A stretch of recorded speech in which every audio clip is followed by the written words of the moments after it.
परमाराध्य गुरुदेव श्री श्री आनंद मूर्तिजीर चरणे शतकोटी साष्टांग प्रणाम निवेदन करे तारी अहेतुकी कृपार उपरे निर्भर करे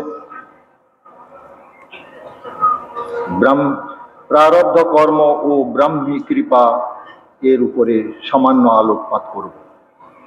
प्रारब्ध कर्म और ब्राह्मी कृपा। कहावत है कि वक्त के पहले और योग्यता से अधिक कभी किसी को नहीं मिलता। वक्त के पहले और योग्यता से अधिक किसी को कभी कहीं नहीं मिलता। यहाँ योग्यता का मतलब है संस्कार, प्रारब्ध। प्रारब्धे जार যতটুকু পাওয়ার রয়েছে সে ততটুকু তাকে পেতে হবে, ভোগ করতে হবে। তার বেশিও পাবে না, কমও পাবে না। মানুষ মন্দিরে যায়, মাথা টেকে সুখের জন্য ভগবানের কাছে গিড়গিড়াতে থাকে, কিন্তু তাতে কোনো লাভ হয় না। ভগবানের কাছে গিড়গিড়ালে যদি সুখ পাওয়া যেত তাহলে পরমার্থ বলতে, পুরুষার্থ বলতে কিছু থাকতো না। সারা দুনিয়া মন্দিরে লাইন লাগাতো, প্রচেষ্টা বলে কিছুই থাকতো না। ভগবানের কাছে গিড়গিড়ালে যদি সুখ পাওয়া যায়, যদি বাঞ্ছা যদি পূর্ণ হয় হতো।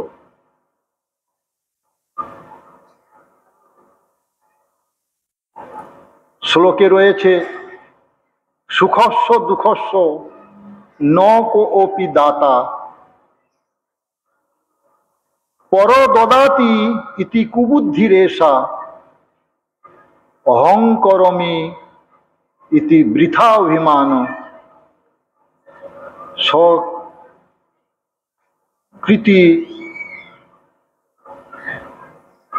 एव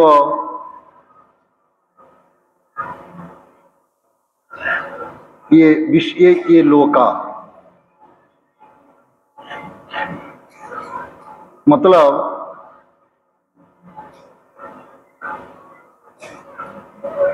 सुखस्व दुखस्व न कोपि दाता। कोई किसी को सुख या दुख दे नहीं सकता है। कोई चाहे वो हमारा दुख का कारण है, कोई बोले वो हमारा सुख का कारण है, ये सब वृथा। कोई किसी को ना सुख दे सकता है, ना किसी को कोई दुख दे सकता है। प्रारब्ध में जो लिखा हुआ है वही उसको मिलेगा। परो ददाति थी कुबुद्धि रेशा। दूसरा कोई मुझे सुख या दुख देता है ऐसा जो चिंता करता है वो कुबुद्धि रेशा, मतलब उसका बुद्धि कुबुद्धि है। अहं करोमि इति वृथा अभिमानो। मैं करता हूं, मैं मेरा मेरा, ये जो वृथा अभिमान, इसी से ही स्वकर्म जो निज कर्म अपना करते हैं उसी से ही अपना सारे दुनिया चलती है। तो इसीलिए हमारा जो प्रारब्ध है, हमारा जो संस्कार है, उसको मतलब हमें क्या कैसा कर्म करना पड़ेगा जो कि हमारा प्रारब्ध अच्छा हो, उसका ऊपर ध्यान देना पड़ेगा। एक ब्राह्मण भिखारी अब भीख मांग मांग कर उसका जीवन गुजारा कर रहा था, लेकिन वो शिव भक्त था, हमेशा शिव का नाम ही मन में जपता था। बेचारा यहाँ वहां ठोक कर खाता था, कभी थोड़ा भीख मिल जाए तो मिल जाए, कभी मिलता था कभी नहीं मिलता था। तो दुर्गा पार्वती उसको बोला, शंकर को, शिव को, ये आपका शिष्य है, हमेशा आपका नाम लेते हैं, लेकिन इसको थोड़ा धन दौलत क्यों नहीं दे देते हैं? आपका तो इतना है, कोई कमेगा तो नहीं, घटेगा तो नहीं। रत्नाकरस्तव गृहम गिरिमिनी च पद्मा देवम किमपि भगवते पुरुषोत्तमाय आविरवा मयना अपहृत मानसाय दत्तम मन यदुपते तम इधम गृहानो। सारा धरित्री तो आपका ही है, थोड़ा सा कुछ दे दीजिए संपद, ताकि वो थोड़ा सुख में जीवन बितावे। शिव बोले देखो पार्वती, मैं देख रहा हूं उसका प्रारब्ध में है ही नहीं। उसका प्रारब्ध में क्या है ना, वे भिक्षाटन कर कर उसको जिंदगी गुजारना है, यही लिखा हुआ है। मैं देना चाहूं भी कैसे दूं, उसको तो मिलेगा ही नहीं। तो बोले नहीं नहीं आप बहाना मत बनाइए, आप कुछ दीजिए। तो बोले देखो कुछ देता हूं, देखो कैसे उसको मिलता है। तो भिक्षाटन कर कर आ रहा था ब्राह्मण। तो शिव क्या किए, एक थैला स्वर्ण मुद्रा रास्ता में रख दिए। पार्वती को बोले देखो उसका प्रारब्ध में क्या है, कैसे मिलेगा। तो भिखारी भिक्षाटन कर कर आ रहा था, आते आते जहां पर पैसा, जहां पर वो स्वर्ण मुद्रा का थैला है, वहां नजदीक आने के बाद उसका मन में अचानक भावना हुआ, यारे मैं ऐसे भिक्षाटन कर कर जीवन व्यतीत कर रहा हूं, कभी मैं अंधा अगर हो जाऊं तो कैसे मेरा जीवन व्यतीत होगा, अंधा कैसे चलता है, थोड़ा सा मैं प्रैक्टिस करूं। कहां ये भावना आई, जहां पर वो स्वर्ण मुद्रा का थैला रखा हुआ है। तो आंख बंद कर वो चलने लगा। स्वर्ण मुद्रा का थैली जब क्रॉस कर गया तो देखा ना मैं तो अंधा होकर चल सकता हूं, इसलिए कोई दिक्कत नहीं है, निकल गया। थैला जहां था वहीं रह गया। शिव बोलते हैं पार्वती देखे ना, तुमने देखा मैंने स्वर्ण मुद्रा का थैला रख दिया उसका सामने में, 1 मिनट का रास्ता, प्रारब्ध में है ही नहीं, मैं क्या कर सकता हूं। इसलिए प्रारब्ध बड़ी चीज है। प्रारब्ध मतलब संस्कार। जिसका जितना मिलने का है उतना ही मिलेगा, जिसको जितना ही भोग करना है उसको उतना ही भोग करना पड़ेगा। उससे छुटकारा मिलने का कोई तरीका नहीं है, कोई रास्ता नहीं है, क्योंकि भगवान का बनाया हुआ है, परमात्मा का बनाया हुआ है, सिस्टम है।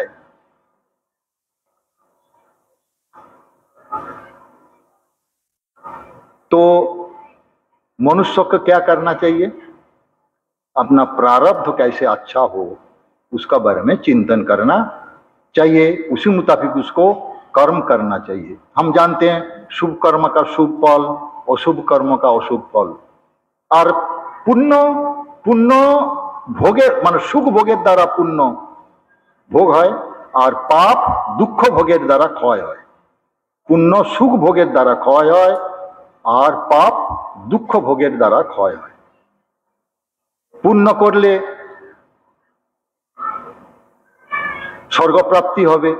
हालांकि स्वर्ग नरक बोले हमारे फिलोसफीते ওই রকম কোনো আইডিয়া নেই, মানে কোনো মানে নেই, অবধারণা নেই। তবু মানুষের মনে রয়েছে পুণ্য করলে আমি স্বর্গে যাব, স্বর্গে গিয়ে অনন্তকাল তক স্বর্গ সুখ ভোগ করব। তা তো হয় না। পুণ্য তো লিমিটেড, পাপও যেমন লিমিটেড, পুণ্য তো লিমিটেড। অনন্ত পুণ্য তো হয় না। অনন্ত পুণ্য যদি হতো তাহলে দুটো অনন্ত হয়ে যেত, তাহলে কেউ অনন্ত নয় বলতে হতো। পুণ্য করে স্বর্গে যাবে, পুণ্য শেষ হয়ে গেলে তাকে স্বর্গ থেকে আবার মর্তলোকে আসতে হবে। এক ঋষি খুব পুণ্য করে, এত পুণ্য করলো কি স্বর্গের রাজা হওয়ার পুণ্য করলো। সে চলে গেল স্বর্গের রাজা ইন্দ্রের কাছে গিয়ে বলল, এই দেখো ভাই, আমার এত পুণ্যের জোর রয়েছে, আমি স্বর্গের রাজা হব, তুমি ছাড়ো, সিংহাসন ছাড়ো। ইন্দ্র দেখলো সত্যি তো। ইন্দ্র সিংহাসন ছেড়ে দিল, সিংহাসনে বসলো। তখন স্বর্গের যে নর্তকিয়া উর্বশী, মেনকা, রম্ভা, তিলোত্তমা রাজার সামনে মানে ঋষির সামনে নৃত্য করতে লাগলো। কত 24 ঘন্টা। ওখানে তো রাত দিন হয় না, স্বর্গেতে তো টাইম স্পেস এন্ড পার্সনের উপরে, ওখানে রাতও হয় না দিনও হয় না। যত দেবতারা তারা এসে উচ্চ স্বরে প্রশংসা করা শুরু করলো এই ঋষির, যার ফলে অল্প দিনে ওর পুণ্য শেষ হয়ে গেল। তখন ইন্দ্র এসে বলছে, হয়ে গেছে, এবার যাও, মর্তলোকে। তোমার আরে এত তাড়াতাড়ি হয় কি, যখন মানুষ পুণ্য ভোগ করে, সুখ ভোগ করে, তখন যা তার এই স্নায়ুপুঞ্জ রিল্যাক্স মুডে থাকে। রিল্যাক্সড মুডে থাকার ফলে সে বুঝতে পারে না কত তাড়াতাড়ি সময়টা ব্যতীত হয়ে যায়। কিন্তু সে যখন দুঃখতে থাকে, তার স্নায়ুপুঞ্জ খুব টেন্স থাকে, তার এক এক পল মনে হয় এক এক যুগ। তাই দুঃখটা মানুষ মনে রাখে, সুখটা মনে রাখে না। মানুষ দুঃখের শেয়ার করতে চায়, কেউ সুখের শেয়ার করতে চায় না। কেউ কোনোদিন বলেছে, আয় ভাই দেখো আমার জীবনে খুব সুখ, আসো তুমি আসো, তোমরা আসো আমার জীবনে সুখ শেয়ার করো? কেউ বলেছে? কেউ বলে না। কিন্তু দুঃখের শেয়ার করে। এই গাঁজারু, ভাঙারু, মদারু, জুয়ারু, তারা গাঁজা খায় কেন, মদ খায় কেন? এই দুঃখ রয়েছে, তাই টেম্পোরারি দুঃখকে ভুলে থাকার জন্য মদ খায়, গাঁজা খায়, নেশা ভাঙ করে। এবং তারা শেয়ার করতে চায়। বেনারসে আমি ছিলাম ট্রেনিং সেন্টারে, মাঝে মাঝে ট্রেনিং সেন্টারে চাপ থাকতো, আমি মাঝে মাঝে মেন্টাল রিল্যাক্সেশনের জন্য ওই গঙ্গার ওখানে যেতাম, মণিকর্ণিকার ঘাট বা দশাসমেত ঘাটে যেতাম। একদিন দেখলাম এক সাধু বাবা চিলিম লাগিয়ে হাতে নিয়ে বসে রয়েছে। তাই বললাম, সাধু বাবা টানছেন না কেন, কি ব্যাপার? না, আরো 5-7 জন সঙ্গী সাথী না এলে এ গাঁজাতে মজা আসে না। আমি বললাম, আরে গাঁজা খেয়ে তুমি তোমার হাতকে নষ্ট করছো, তোমার ফেফড়াকে নষ্ট করছো, আর তুমি চাইছো তোমার সাথে আরো 5-10 জন নষ্ট করুক? এটা তো সমাজের ক্ষতি হচ্ছে। আমাকে বলছে, আপ নেই समझेगा, ये अकेला गांजा पीना में मजा नहीं आता है, जब 8-10 जन आदमी नहीं होगा मजा नहीं आता है। মানে দুঃখের শেয়ার করতে চায়, কিন্তু সুখের কেউ শেয়ার করতে চায় না। তাই দুঃখটা মানুষের জীবনে যখন আসে, তখন দুঃখটাই মানুষ মনে রাখে, সুখ মনে রাখে না, সুখটাকে ভুলে যায়। কাউকে নমস্কার দেবেন, নমস্কার ভাই সাহেব, হাউ আর ইউ, বলে ও thank you, I am fine, thank you বলে চলে যায়। কিন্তু ওকে যেতে দেবেন না, I am fine thank you, তারপরে তার সাথে কথা বলুন। আরে ভাই আপনি কি করেন, কোথায় থাকেন? জাস্ট 1-2 মিনিট কথা বলার পরে দেখবেন ওর ভিতর থেকে সব বেরোবে, সব দুঃখের কাহিনী বেরোবে। যে বলছিল আই এম ফাইন, 5-7 মিনিট পরে দেখবেন he is not at all in fine, he is in very deep সরো। সারা দুনিয়ার কাহিনী, মানে সারা তার দুঃখের কাহিনী বলতে থাকবে। কেন? দুঃখটা মানুষ শেয়ার করতে চায়, দুঃখের কাহিনী বলে মানুষ হালকা হতে চায়। তাই আই এম ফাইন কেউ বলে দিল, I am fine thank you, কেউ আই এম ফাইন দুনিয়াতে কেউ নেই। সকালবেলা আমি বলেছিলাম, দুনিয়াতে আই এম ফাইন কেউ নেই। কেন? এই যে সীমিত দুনিয়ার থেকে অনন্তকালের জন্য অনন্ত প্রবাহযুক্ত সুখ, যেটাকে আনন্দ বলি, সেটা তো পাওয়া সম্ভব না। না, তাই আই এম ফাইন বলে বটে, কিন্তু কেউ আই এম ফাইন নয়। কথা হচ্ছে সবার জীবনে কষ্ট রয়েছে বলে যে এই যে দুনিয়াটাকে ওই জন্য দুঃখালয় বলে। মামুপেত্য পুনর্জন্ম দুঃখালয়ম অশাশ্বতম ন আপনুবন্তি মহাত্মান সংসিদ্ধি পরমাগতা। দুনিয়াটা দুঃখময়, দুঃখময় নয়। এখানে যে সুখ নেই তা নয়, সুখ রয়েছে। মানুষ সুখ কি পায় না? পায়। সুখটা তো অনন্ত নয়, পায়, কিন্তু সুখটা ভুলে যায়। সমস্যা তো সবার রয়েছে, কার সমস্যা নেই? ভগবান কি সমস্যা ছেড়ে আছে নাকি? এই দেখুন শিবের পরিবারে কম সমস্যা। শিব গলায় সাপ নিয়ে রয়েছে, ওর পরিবারে কার্তিক ময়ূরের উপর বসে আছে।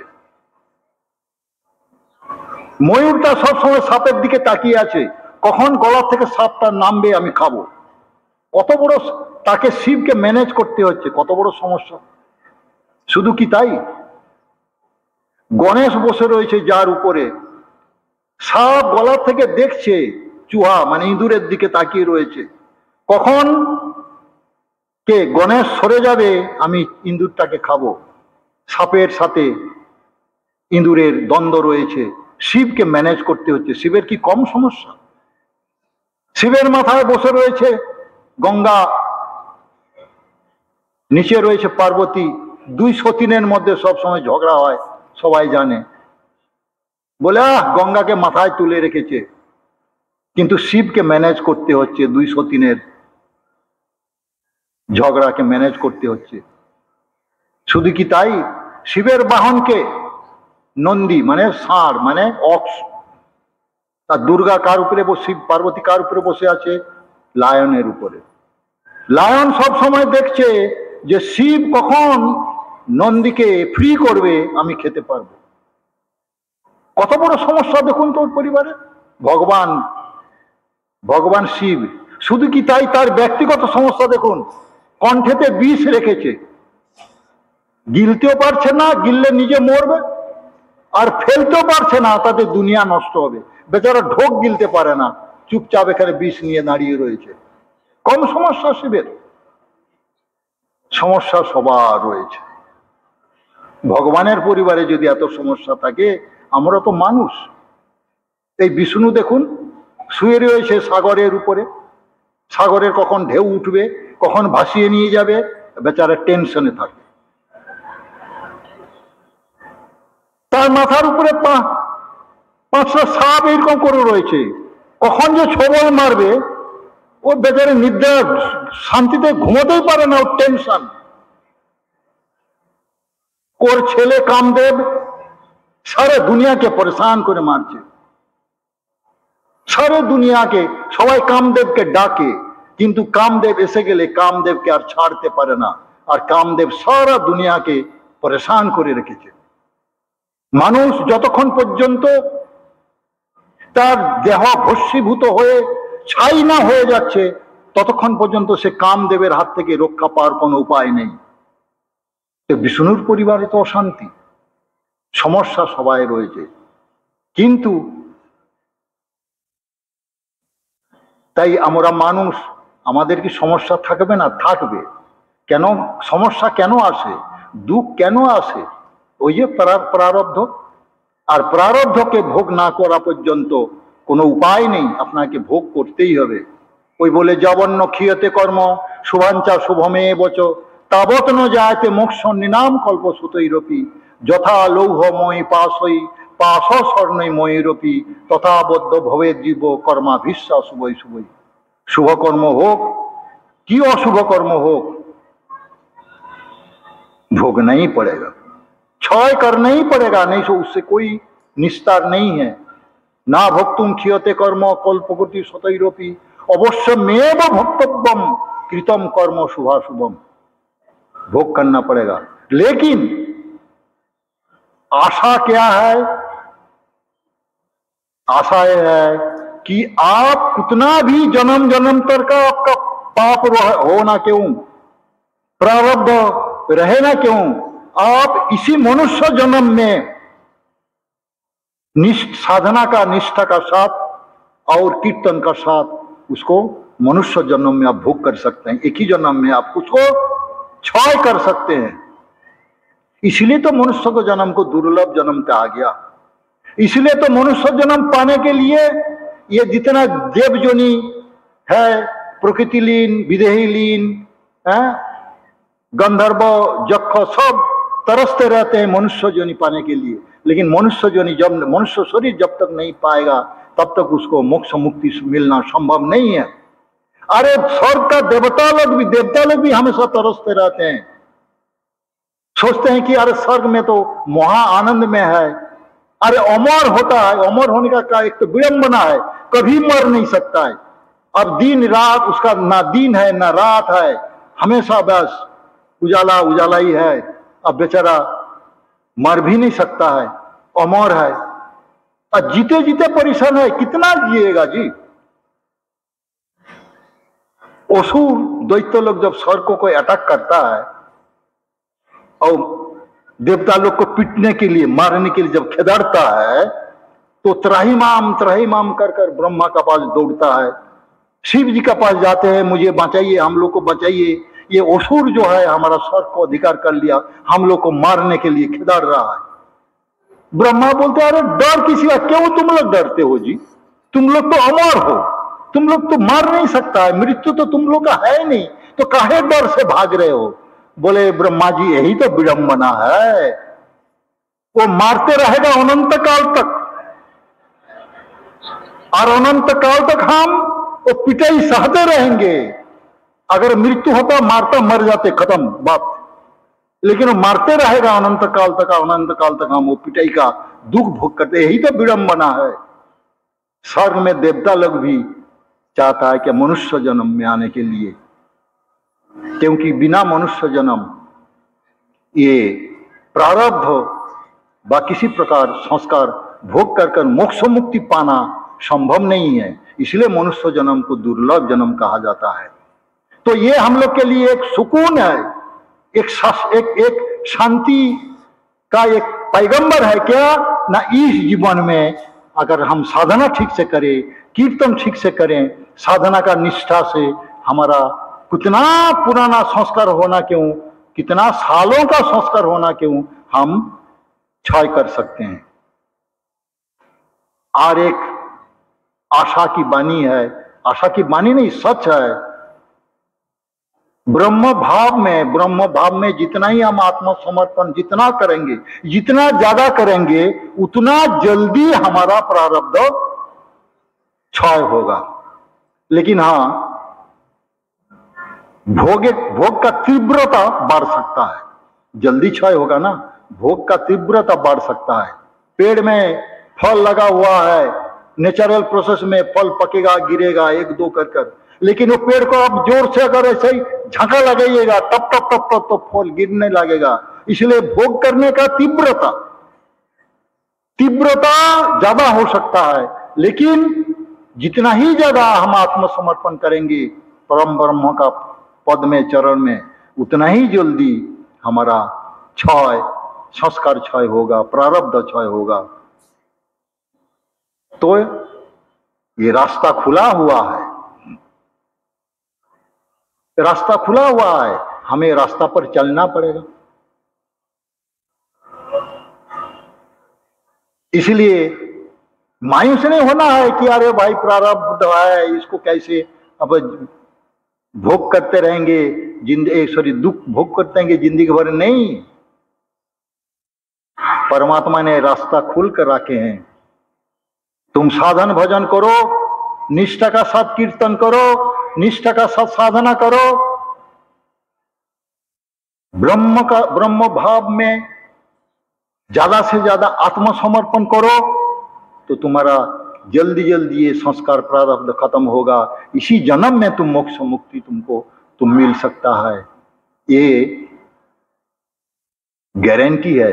आनंद मूर्ति जी, तारक ब्रह्म आनंद मूर्ति जी, तारक ब्रह्म मतलब 3500 बरस अंतर जो आते हैं, आए थे 7000 बरस पहले शिव, उसका 3500 बरस के बाद आए थे कृष्ण, आए आनंद मूर्ति जी, आकर गारंटी दिए कि जो दोनों समय नियमित रूप से साधना करेगा, मृत्यु काले परम पुरुषेर कथा तार मने जागबे मुक्ति से पाबे ही पाबे। एर थेके बड़ो ग्यारंटी की होते पारे? तारक ब्रह्मेर सुप्रीम कमांड, इसका ऊपर कोई कमांड नहीं हो सकता है। सुप्रीम कमांड में गारंटी दिए हैं, रास्ता खुला है, लेकिन बोले हैं क्या? जो दोनों समय नियमित रूप से साधना करेगा। नियमित रूप से साधना जब करेंगे, हमारा मन का तरंग जब बीटा से अल्फा, अल्फा से थीटा, थीटा से डेल्टा की ओर जाएगा, मन का तरंग जब अपना सरलीकरण होते रहेगा, तो परम पुरुष का तरंग के साथ हमारा मन का तरंग का जो समांतरलता पैरेललिज्म मेंटेन करेगा, तब हम उनसे मिलेंगे। जब उनसे मिल गया, जीव भाव से शिव भाव, खाली अंतर है जीवात्मा परमात्मा में, यहाँ भी आत्मा है वहां भी आत्मा है, यहाँ खाली जीव है।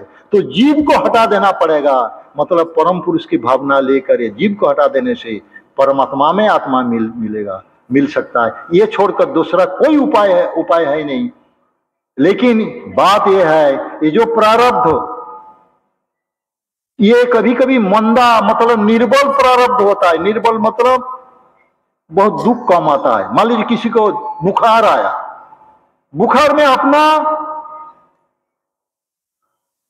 पुरुषार्थ से थोड़ा नींबू पानी लिया, थोड़ा सा परहेज किया, थोड़ा सा खाना वाना एक आध बार छोड़ दिया तो बुखार उतर जाएगा, मतलब विजय प्राप्त कर सकता है।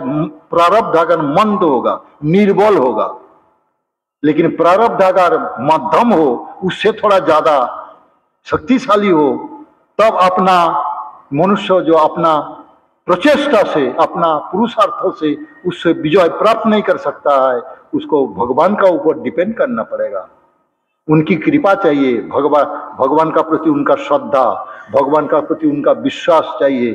तब मान लीजिए जिसे किसी को कैंसर हो गया, तो वो अपना प्रचेष्टा से, अपना पुरुषार्थ से वो अपना ठीक हो नहीं सकता है, उसको डिपेंड करना पड़ेगा डॉक्टर का ऊपर डिपेंड करना पड़ेगा, भगवान का ऊपर डिपेंड करना पड़ेगा।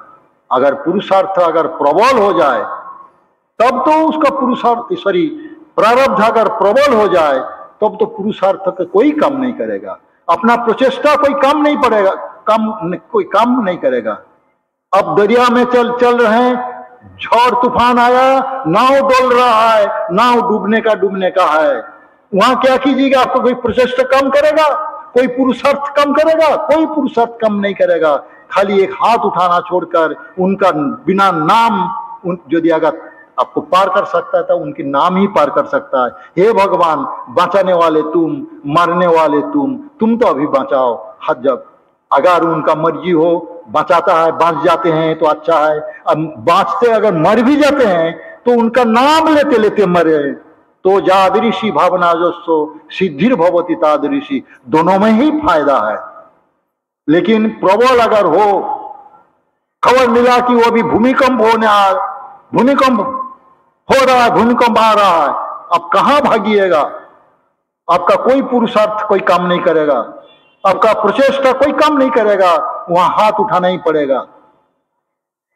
तो निर्बल हो, मध्यम हो या प्रबल हो, ब्राह्मी कृपा का जरूरत है। ब्राह्मी कृपा छोड़कर, क्योंकि हमारा पुरुषार्थ, हमारा प्रचेष्टा करने के लिए भी तो मुझे क्षमता चाहिए ना। अब चैतन्य शरीर में है, चैतन्य अगर शरीर से निकल जाए तो ये बॉडी क्या हो जाएगा? डेड बॉडी हो जाएगा। इसको देखकर तो आदमी डरेगा, बोले भूत है, फेंको जल्दी श्मशान में ले जाओ। ये बॉडी, ये माइंड काम नहीं कर सकता है। इसलिए ब्राह्मी कृपा छोड़कर प्रारब्ध से बांचना मुश्किल है। आप लोग जानते हैं जल का, पानी का क्या फॉर्मूला है? H2O, मतलब 2 भाग हाइड्रोजन 1 भाग ऑक्सीजन मिलकर पानी होता है। लेकिन वह कैटालिटिक एजेंट चाहिए, हीट चाहिए, इलेक्ट्रिसिटी चाहिए। हीट अगर इलेक्ट्रिसिटी नहीं हो तो कितना भी हाइड्रोजन 2% हो ना क्यों, कितना भी ऑक्सीजन 1% हो, क्यों पानी नहीं बनेगा, पानी नहीं तैयार होगा, पानी में कन्वर्ट नहीं होगा हाइड्रोजन ऑक्सीजन। तो ये कैटालिटिक एजेंट है परम क्या नाम, उनकी कृपा, ब्राह्मी कृपा कैटालिटिक एजेंट है पुरुषार्थ भोगने के लिए, प्रारब्ध भोगने के लिए ये कैटालिटिक एजेंट है परम ब्राह्मी कृपा। ब्राह्मी कृपा अगर नहीं हो, आप कुछ भी नहीं कर सकते हैं। आपका शरीर कम नहीं करेगा, आपका दिमाग कम नहीं करेगा, अचैतन्य सत्ता अगर नहीं रहे तो आपका मन का ऊपर कौन कंट्रोल करेगा? परम पुरुष की ओर भावना मन में कौन लाएगा? अरे चैतन्य है तब ना हम ब्राह्मी भावना लाते हैं। चैतन्य का धर्म है परम पुरुष की ओर ले जाना, ब्रह्म की ओर ले जाना, तब ना हमारा मनुष्य का जो स्वभाव सिद्ध जो क्या ना वैशिष्ट है, क्या? ब्रह्म प्राप्ति, ब्रह्म संप्राप्ति, क्योंकि चैतन्य का अभिव्यक्ति है। इसलिए चैतन्य अगर नहीं रहे, मतलब ब्राह्मी कृपा अगर नहीं रहे, परमात्मा की कृपा अगर नहीं रहे तो I will be a dead body. Dead body का स्थान कहाँ है? स्मशान में। डेड बॉडी कुछ नहीं कर सकता है। इसलिए किधर भी हम जावे, उनकी कृपा छोड़कर हम एक डेग भी आगे नहीं चल सकते हैं, एक सेकंड भी हम आगे नहीं बढ़ सकते हैं। हाथ आपको उठाना ही पड़ेगा, हाथ अपने के तुलते ही होबे, तार कृपा जाचना करते ही होबे। ताई प्रारब्ध যাই হোক না কেন, মন্দ হোক, নির্বল হোক, প্রবল হোক, যাই হোক না কেন, তার সাথে লড়ার জন্য, সংগ্রাম করে বিজয় প্রাপ্ত করার জন্য ব্রাহ্মী কৃপা অতি অবশ্যই দরকার। একটা আমাদের সৌভাগ্য যে আদালতে আপনার বিচার হচ্ছে, আদালতে যে কাঠগড়ায় আপনি দাঁড়িয়ে রয়েছেন, সে আদালতে বিচারের আসনে, বিচারকের আসনে বসে রয়েছে তিনি। পরমাত্মা বিচারকের আসনে বসে রয়েছে। তাই আপনার যতটুকু কসুর অতটুকুই আপনি পানিশমেন্ট পাবেন, ওর থেকে এক তিল কম বেশি পাবেন না। কিন্তু মানুষের আদালতে একটা দোষের জন্য, একটা কসুরের জন্য কয়েকবার আপনাকে পানিশমেंट দিয়ে দেয়, কিন্তু सुकून तब मिलता है कि हम जिस काठगड़ा में, जिस अदालत में हम खड़े हैं विचार के लिए, वो अदालत का जज जो है स्वयं परमात्मा है, इसलिए हमें सुकून मिलता है। जो दुख हमें मिलता है, दुनिया से जो दुख हमें मिलता है, मुझे आशा यही है, मेरा जो भरोसा यही है कि दुख तो मिलता है, लेकिन दुख से पार ले जाने के लिए जो सत्ता, जो परम पुरुष, जो बाबा, वो साथ में है। इतने कितना बड़ा दुख क्यों नहीं हो, कत बड़ दुख होक ना केन, कत दुखदायी दुख होक ना केन, এই দুঃখের থেকে পার লাগানো, যে লাগায় সে তো আমার সাথে রয়েছে, সে তো দুঃখ ভোগ করার সামর্থ্য শক্তি আমাকে দেবে। এতেই সান্ত্বনা, तब मुझे सुकून मिलता है। ये दुनिया प्रतियोगिताয় যখন পরাস্ত করতে পারে না, হারাতে যখন পারে না, তখন বিভেদ ডালে। বিভেদ মানে फूट तोड़ना, फूट डालना, फूट डालकर कमजोरी করে দেয়, কমজোরি করে হারানোর চেষ্টা করে। কিন্তু আশ্বাস, अभय हमारे साथ की रही है, सारे दुनिया को जो जोड़ते हैं, सारे दुनिया को जो जोड़ा लगाते हैं, अनुमानस का साथ भूमा मानस को जो जोड़ा लगाते हैं, असीम का साथ ससीम को जो जोड़ा लगाते हैं, अनुमान का साथ भूमामान का साथ जो जोड़ते हैं, वो सारे दुनिया को जोड़ा लगाने वाला वो मेरे साथ है। इसलिए दुनिया कितना भी तोड़ने का प्रयास करे ना क्यों, कितना भी फूट डालने का प्रयास करे ना क्यों, वो साथ में है। इसलिए मुझे सुकून मिलता है, इसलिए मुझे भरोसा मिलता है। और जो परमात्मा जहां से हम आए हैं, हमारा जो सुबह हम बोले थे, ये द लॉ ऑफ डायनामिज्म का नियम है, the effect has the inherent tendency to go back to its original source. हम लोग का हमारे ओरिजिनल सोर्स হচ্ছে परमात्मा, से परमात्मार থেকে এসেছি। অদর্শনাতাপতিত পুনশ্চা দর্শনম গত নসৌতবু নতস্বতম বৃথা কা পরিবেদনা। We have come from invisibility, we have come from infinity. ওই ইনফিনিটিই আমাকে যেতে হবে, যার ফলে আমার সাথে সেই ইনফিনিট সত্তা আমার সাথে রয়েছেন, সে আমাকে আমার লক্ষ্যেতে পৌঁছে দেবে। এইটা যখন ভাবি তখন সুকুন মিলতা হয় মনে আমার, আমি তখন আশ্বাস পাই, ভরসা পাই। তাই মানুষ, তুমি একা নও, তোমার সাথে সারা দুনিয়াকে যে পরিচালনা করছে সে তোমার সাথে রয়েছে, সে সব সময় কল্যাণ হস্ত প্রসারিত করে রেখেছে। তারও তো মনে ব্যথা, তার থেকে আমরা তার থেকে যে বিচ্ছেদ হয়েছি, দূরে সরে এসেছি, তার মনে তো ব্যথা রয়েছে।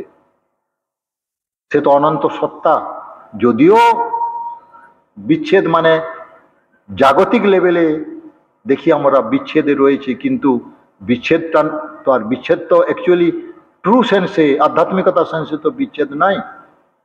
একজন বলছে ভগবানের কত কষ্ট, কেন? ভগবান সব জায়গায় রয়েছে, হ্যাঁ ঠিকই, স্পেস সব জায়গায় ভগবান থাকার ফলে ভগবানের কষ্টটা কি? ও নড়ছে চড়তে পারে না। কোথায় নড়বে?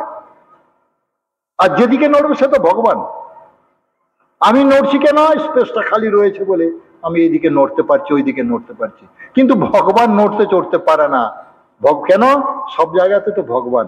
তাই তার থেকে বিছড় না, তার থেকে যে বিচ্ছেদ, এটা তো মায়া, তার থেকে তো বিচ্ছেদ হয় না। কিন্তু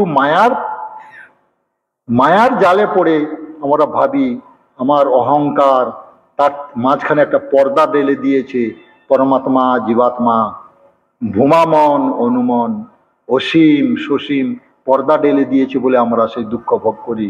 মনে হয় তার থেকে আমরা বিচ্যুত হয়ে দূরে সরে এসেছি, কিন্তু তা তো নয়।